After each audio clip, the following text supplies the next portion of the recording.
In this episode, we will look back at the computer animation used in the insurance case that resulted from the explosion of the Pepcon plant just outside Las Vegas, Nevada in May of 1988.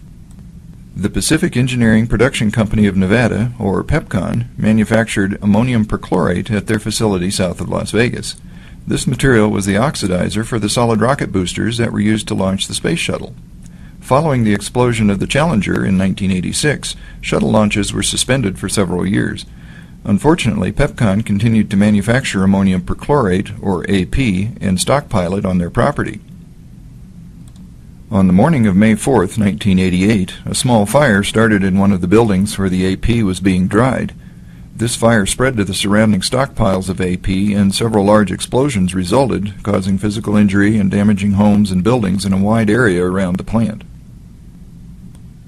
Z-Axis was hired by the subrogating insurance carriers to produce the graphics for their case against Pepcon.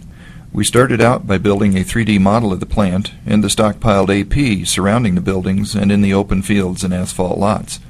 The goal was to provide a way for the eyewitnesses to describe what they saw and to show the massive amounts of AP that were actually stored. In addition to Pepcon, Southwest Gas was also named as a defendant. As it turns out, there was a high-pressure natural gas line belonging to Southwest Gas running directly under some of the stored AP on the Pepcon site.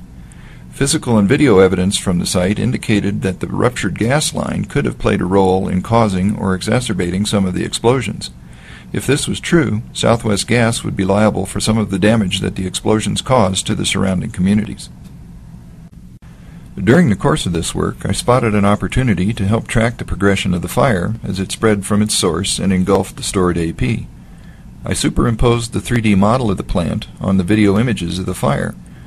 While the model was superimposed on the video, I moved a marker along the computer model's ground plane to position it in the center of any feature or explosion that we needed to locate. Once the marker was positioned, I tilted the entire model back to a plan view to see where it was pointing. Using this technique, we were able to track the progress of the fire as it spread across the entire site. This technique allowed us to pinpoint the centers of explosions when they occurred, which turned out to be a valuable tool in determining which areas of AP had exploded.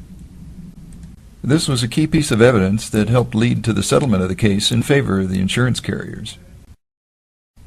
We thought this case had faded into history when in 2003 we were contacted by Court TV, who was interested in telling the story of this forensic investigation in the premiere episode of their new series Extreme Evidence. This episode, titled Desert Disaster, aired on September 29, 2003.